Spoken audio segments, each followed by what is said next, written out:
Hello, it's Elise from Kit and Clowder, and today I'm going to be sharing with you a video on how I do backgrounds around an image.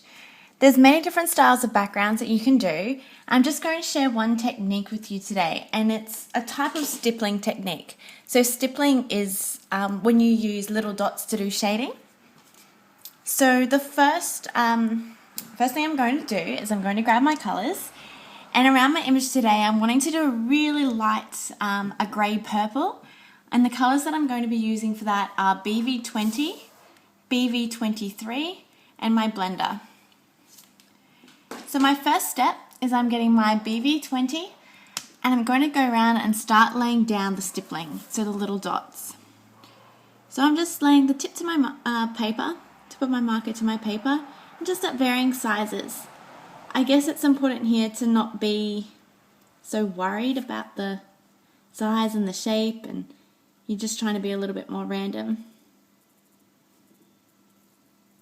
And it doesn't matter if you splodge some of them together, it just helps add to the effect and the texture.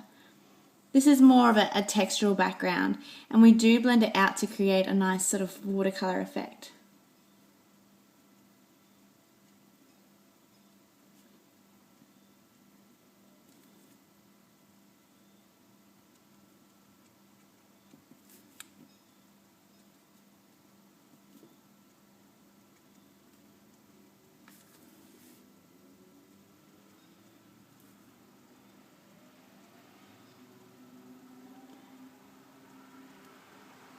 So you can apply this technique to any image you like, just depending on what look you're going for.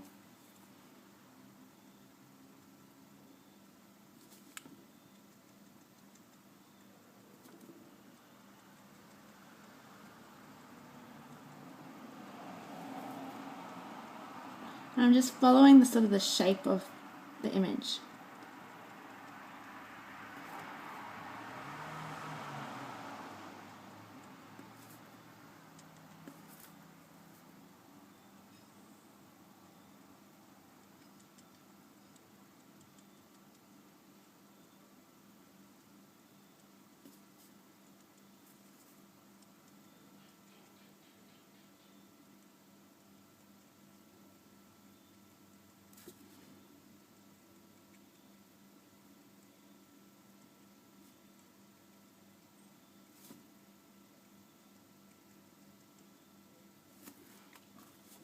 Okay, so that's my first step.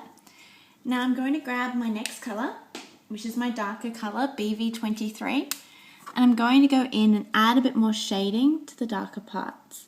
Now I'm going to do the same sort of technique I did before with the dotting, but I'm really only going to lay down the colour the darkest where the shadows would be. So going in really close to the image and leaving these sections which are out a lot lighter. So this is where you get a bit more depth and texture.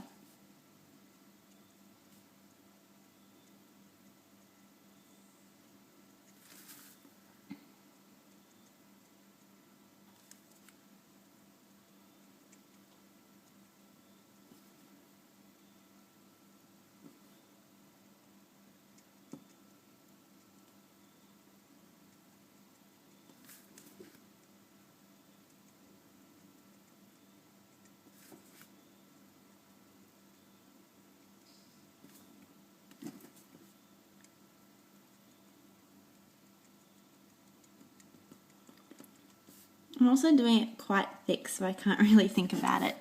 I have trouble doing organised and messy. I try to be too neat. So I'm just doing it really quick so I don't really get a chance to think about it.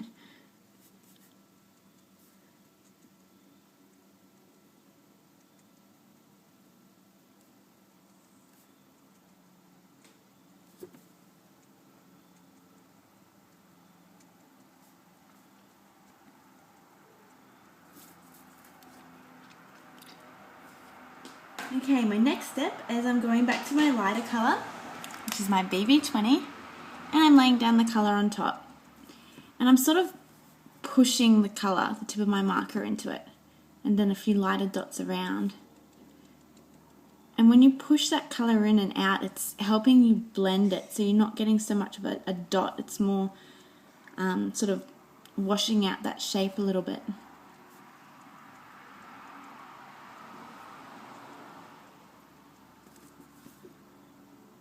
And I'm just doing a few little tiny extra dots around so it doesn't look like I've shaded a shape around.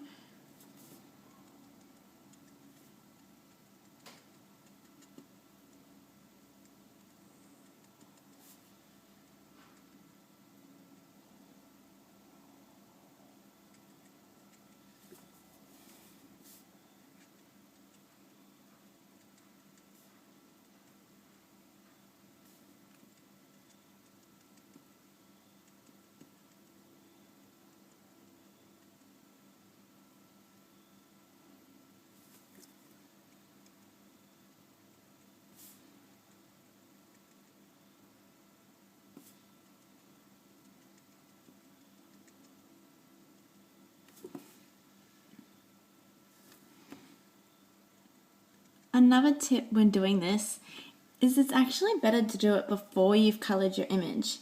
And that way, if you make a mistake and you hate how it's turned out, or if you by accident pull some of the colour into the shading, it doesn't matter because your image isn't coloured, so you're not really making as many mistakes, and you can start again without ruining the whole image that you've coloured.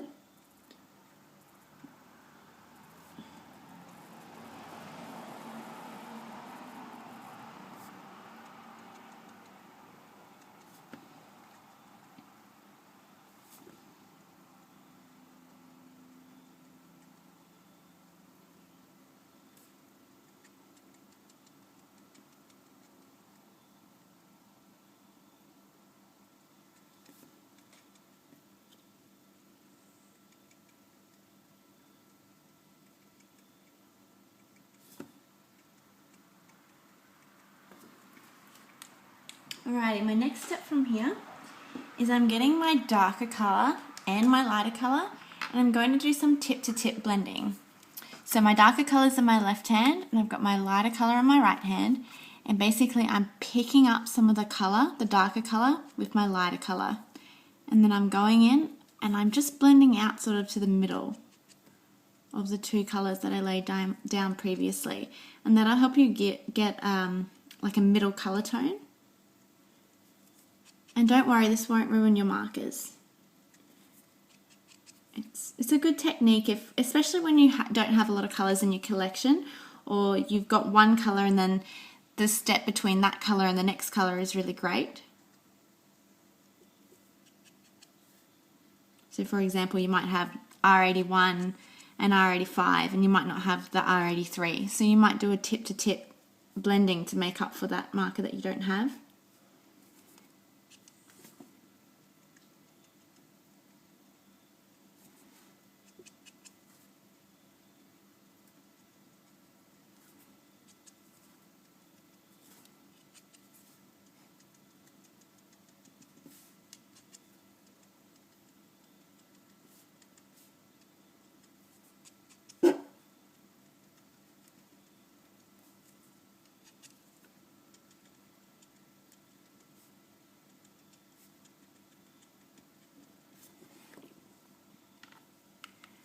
And then you can just wipe your markers off. I'm wiping my lightest marker off and see how the darker colour is just coming off.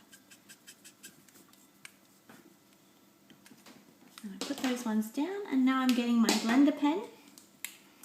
Make sure your blender pen's really nice and juicy for this step as well. And then I'm just going in and I'm dabbing in there, and I'm sort of doing it in a circular motion and really quickly as well. So this will help to fade the dots out a little bit. So you're not getting so much that shape of a dot, you're getting more, again, of that watercoloured sort of splodgy look. It's not a perfect looking shading, so if you want something perfect, probably try a different technique. It's about more like a rough, a really rough movement style shading.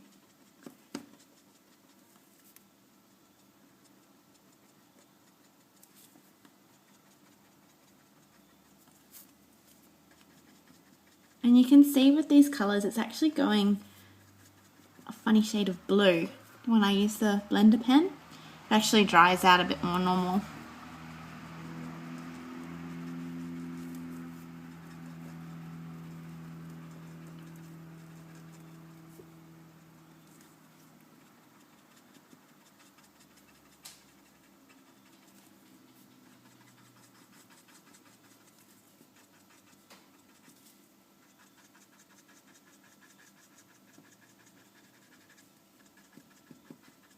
I'm sort of coming from every direction as well. Again, I'm really not being particularly careful about it. It's just about getting in there and wetting the paper and moving that colour around. Oops. Just picked up some of the pink from her shoe there. That's what I mean about if you're doing this after you've coloured the image, you can sort of move the colour of the image out into the background. So you want to avoid getting your marker, your blender on the image.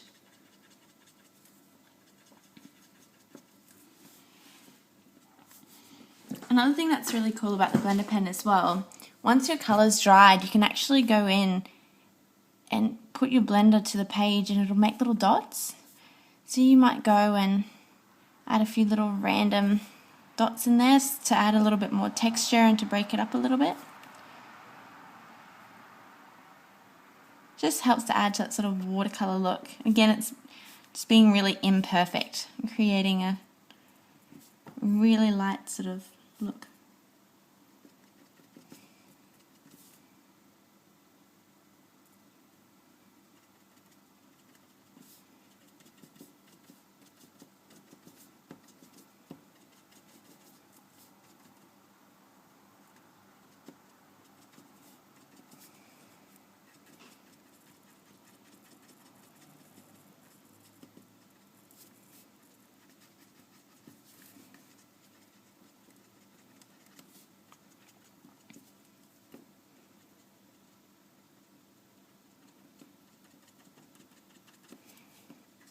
I'm just going over it with the blender until I'm happy with the amount of the texture and how the colours faded out, and you really just keep doing it until you're happy. If you've got any really dark splodges, this one here is particularly dark, just get my blender pen, hold it over the top, and it'll help to move that colour out like I did over here.